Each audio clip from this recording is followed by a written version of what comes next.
Magandang hapon mga kababayan. Kumusta po sa inyong lahat? Isa na naman pong mainit na talakayan. Ang hihatid po sa inyo ni Manong Rayban. At bago po ang lahat, nais ko pong magpasalamat sa parami po nating subscribers. Ang bahay ko po ay napakaliit right now. Pero ako po'y masayang-masaya dahil po sa tulong ninyo, marami na pong nagsusubscribe. Paunti-unti na pong nakikilala ang channel na Manong Rayban Channel sa YouTube. Huwag niyo din po sanang kalilimutan ang aking Facebook page, ang Manong Rayban Channel. Yan po. Shoutout po sa ating mga kaibigan, mga taga-subaybay, sa lahat po ng mga sumusuporta sa ating channel at Facebook page. Maraming salamat po. I appreciate your support. I hope na all is well. Saan man po kayo ngayon, na I know na tayo po ay scattered around the world. Mga lahing Pilipino, sana po ay nasa mabuti po tayong kalagayan, masaya, lumalaban, kahit gaano man po kahirap ang buhay. Anyway, palakpakan po natin ang ating mga sarili. Lalo na po sa ating mga tunay at tapat na Pilipino. Bakit ko po nasabing tunay at tapat na mga Pilipino? Dahil sa ngayon po, meron pong portion ng ating population na masasabi po nating nagtraidor sa bayan. Meron po mga Pilipino sa ngayon, it is so sad, na meron po tayong mga kapwa Pilipino na hindi po sila nakikiisa, lalo na po sa ating laban sa West Philippine Sea. I feel so sad sa mga kababayan po ito na talagang naligaw ng landas. At ayon po sa ating tingin or pagsusuri, ay most of them are nasa bandang Southern Philippines. Although hindi ko po nilalahat, marami pong mga mabubuting Pilipino, kapwa Pilipino sa Mindanao, pero marami po ang nanggagaling dyan na talagang hindi po sila nakikiisa sa ngayon sa laban na ito. Well, wala po tayong magagawa. Basta tayo pong mga matitinong Pilipino, tayo po ang dapat magkaisa. Tayo po ang dapat magtulungan sa panahon po ng sitwasyong ito or sa sitwasyong ito na kung saan tayo po pumaharap sa ganitong issue sa West Philippine Sea. Alright, so yan, diretso na po tayo sa ating pag-uusapan ngayon. Sa ngayon po, hindi po ako nagla-live dahil po, since maliit po ang aking channel, wala pong gaanong nanunood po during sa aking live stream. Kaya ang ginawa ko na lang po is I make videos at pinopost ko po yon. Pero pagdating po ng panahon na marami na pong subscribers, si Manong Rayban or si Manong Ray, pwede na po tayong mag-live. Every time po na magbibigay po tayo ng mga, mayroon po tayong talakayan. Pero sa ngayon, habang nagpaparami pa rin po tayo ng subscribers, gagawa-gawa pa lang po muna tayo ng mga videos and then I post it on YouTube and Facebook. Yan po. Kinapanayam si dating Senador at Defense Secretary Orly Mercado. Kinapanayam ni kasamang Ted Filon at nanood nga po tayo sa interview. Magaling na dating senador, si Orly Mercado po. At ito nga po ang kanyang, para po sa kanya, ang approach na o kaya way kung paano po natin i-handle ang sitwasyon na kagaya nga po sa nangyari nung isang araw or 2 days ago, yun pong pag-atake ng China Coast Guard po sa ating mga Navy. Ito po ang kanyang, para po sa kanya, na dapat gamitan na po natin ng tit for tat. Yan po ang sinabi niya. Tit for tat. Ano bang ibig sabihin nito? Mga kababayan, ang simpleng ibig sabihin nito, kung ikaw ay kinagat, anong gagawin mo? Kagatin mo rin. Yun po. Ganun po kasimple ang explanation ng tit for tat. Kung ikaw ay sinipa, sipain mo rin. Yan ang napakasimpleng explanation ng tit for tat. Marami pong karanasan si Senador Orly Mercado nung siya po ay Defense Secretary. I think, kung hindi po ako nagkakamali, during the time of President Erap Estrada. So, tit for tat, yan po ang sinabi ni former Senator Orly Mercado na yan po dapat ang maging approach natin. Dahil sa ngayon, hindi na po nakukuha sa pakiusap. Hindi na po nakukuha sa, pagiging mabuti sa iyong neighbor. Hindi na po yan gumagana, wala na po yan. Hindi na po yan umuubra. Nagpapakita po nito na talagang desidido ang China na paalisin ang ang mga fishermen, ang ating mga tao, mga personnel dyan po sa West Philippine Sea. Yan, pinagtatabuyan po tayo sa sarili nating katubigan. At yan po ang tindig ng China. It looks like they're not backing down. Hindi po. Kaya, yan nga ang kanyang, para sa kanya, yun lang po ang opinion niya na sa ngayon dapat tit for tat ang dapat nating maging approach dyan. Na kung tayo ay binabastos, gagawin din po natin ang paraan yan. May countermeasures dapat ang pinapakita ng mga Pilipino. Otherwise, pag hindi po natin gagawin yan, makikita po nila na tayo po ay malambot. Talagang aabusuhin po nila tayo at hindi po sila titigil. Kung titingnan po natin, may point. May point talaga si Senator Orly Mercado. Napapansin po nila na hindi po tayo lumalaban. Napapansin po nila na tayo lelembot-lembot. Yun nga po sabi nila. Marami pong nakaka-obserba niyan. Tayo po lelembot-lembot. Kaya kailangan na rin po nating magpakita ng ngipin sa mga nangyayari po dyan sa West Philippine Sea. Yan. Huwag po tayong matakot at maalangan dahil meron po naman tayong backup.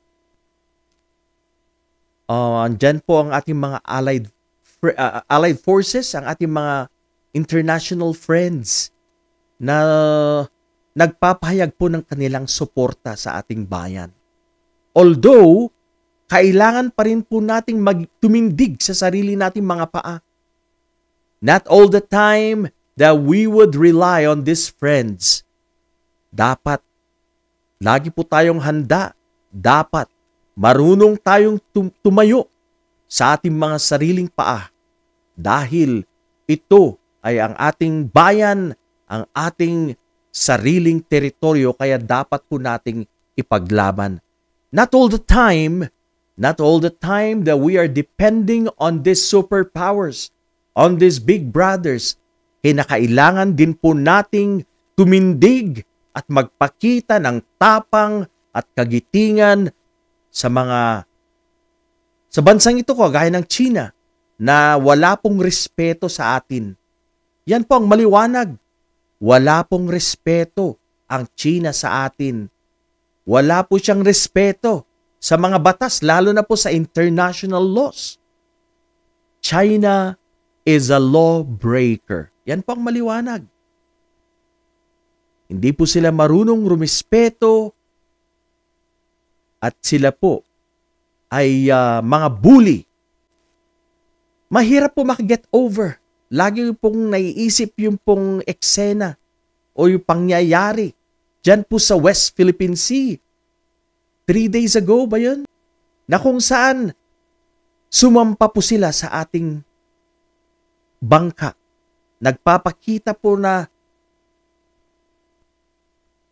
nilapastangan po tayo, hinaras. Nagpapakita ng walang respeto para sa atin po mga kasundaluhan.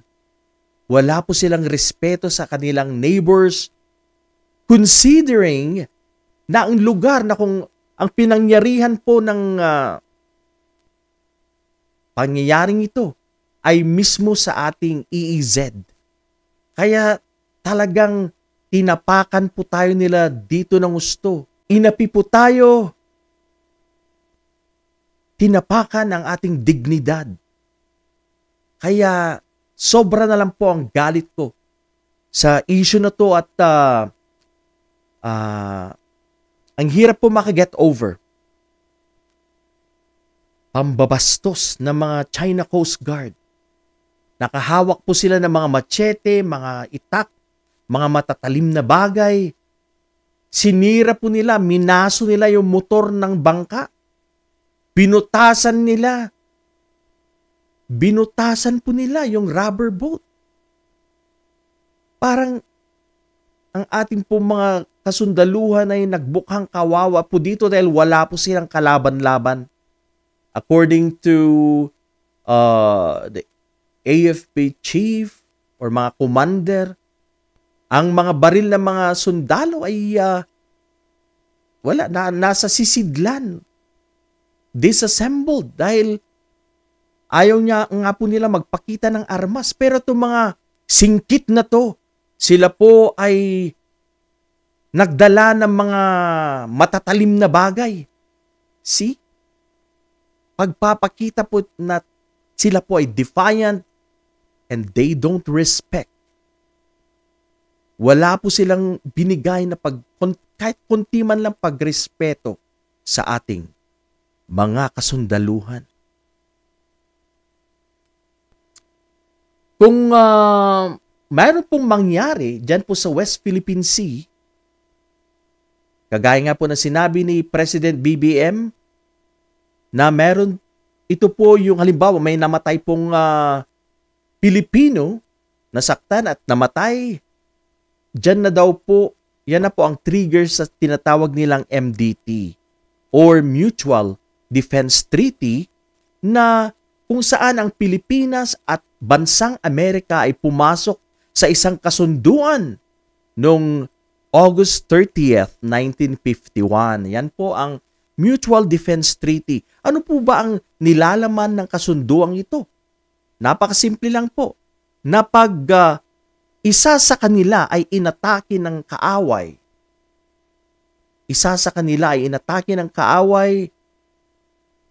dapat po na magtulungan to support each other. Yan. Halimbawa, to cite an example, kung inatake po tayo ng China, ang US po ay talagang re-res back or tutulong para po tulungan ang kanyang kaibigang Pilipinas. At kung ang US naman po ay binanatan ng ibang bansa, tayo po ay may obligasyon ding tumulong sa United States of America. Ganyan lang po kasimple ang MDT. So, to support each other.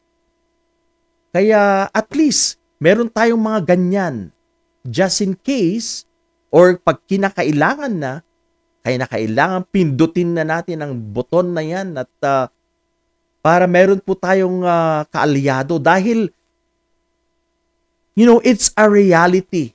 It's a reality po na napakalaki ang China. Malayo po ang kanilang puwersa kumpara po sa ating bayan. Yan po ang totoo. Pero alangan naman pong lalaban po tayo ng harap-harapan na lang na ganun. Kailangan po natin ng kasama. Yan. Pero at this point,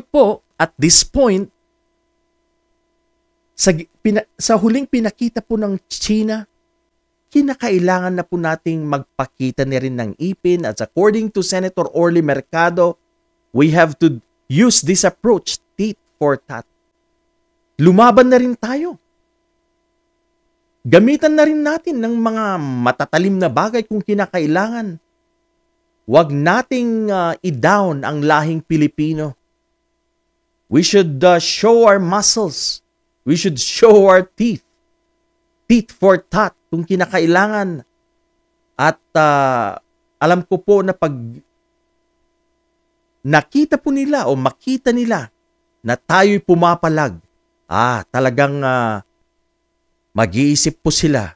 Mag-iisip po sila kung pagpapatuloy nila ang kanilang pagkakamkam sa ating katubigan. Nararapat lang na tayo'y tumindig at lumaban. Kung sisipain tayo, sipain din natin sila. Ganun yun. At hindi tayo magpapabuli sa bansang ito. Former Senator Orly Mercado also mentioned the importance of presence, the word presence. Hindi po tayo titigil, hindi po tayo magbaback out sa mga rotation and resupply missions na yan. Itutuloy-tuloy po natin yan. Huwag po tayong matakot. Presence matters. Presence is very crucial sa West Philippine Sea. Ipakita po natin na hindi po tayo natatakot at patuloy pa rin tayong babalik sa BRP para magbigay ng supply sa atin po mga sundalo. Ang ginagawa po ng China ngayon, tayo po'y binabluff, tinatakot para itigil na po natin yan. At totally, we will abandon the BRP Sierra Madre. Yan po ang goal po nila. Talagang gagawin po nilang lahat hanggang tayo ay manghina at mawalan ng spirit, mawalan ng pag-asa at lulubayan na natin or iiwanan na natin ang BRP. Ang pagkakaalam ko mga kababayan, hindi po ganyan ang Pilipino. Kailangan po nating tumindig, kailangan po nating lumaban, kailangan po nating magkaisa, labanan at ipakita sa mga Chinese na to that we are not giving up the West Philippine Sea because West Philippine Sea is ours. Ang sigaw ko, lagi kong pinagsisigawan, China, back off! Hindi po nila pagmamay-ari ang West Philippine Sea. Ito po ay legal na pagmamay-ari ng Pilipinas base po sa international law. Marami po sa ating mga kababayan ang mga traidor. Kagaya po ng nasabi ko kanina sa aking intro, marami pong pumapanig sa China. Marami pong kahit mga leaders po natin sa Senado, the past administration, it is very apparent that these people, the past administration was very close to Xi Jinping. Sila po ay maka-China. Ito po ay napakasakit isipin na may mga traidor po tayong mga kababayan. Sa panahon po wherein we are facing a threat, it is very crucial, it is very important that we unite as a nation. Mahalaga po yan. Kailangan po nating magkaisa because there is a threat right in front of us. There is a threat na hindi po natin alam ang pwedeng mangyari kinabukasan or sa mga susunod na araw. Mga kababayan, hindi na po mahalaga kung meron po tayo mga kababayang traidor at ayaw po makiisa sa labang ito. Tayo pong mga tapat at mga tunay na Pilipino, tayo po ang titindig at magsasama-sama para po isalba ang ating karagatan sa West Philippine Sea. Mahal po natin ang ating bayan. Dapat po nating i-keep para po sa mga anak natin, para po sa mga future generation, mga mangingisdang Pilipino na kung saan sila po ay makikinabang dyan. My dear friends, once again, we need to arise and fight for West Philippine Sea. Kailangan po nating ipaglaban ang ating karapatan sa West Philippine Sea dahil ang West Philippine Sea ay atin. China, layas! Magandang hapon po, mga kababayan sa inyong lahat, at marami pong salamat.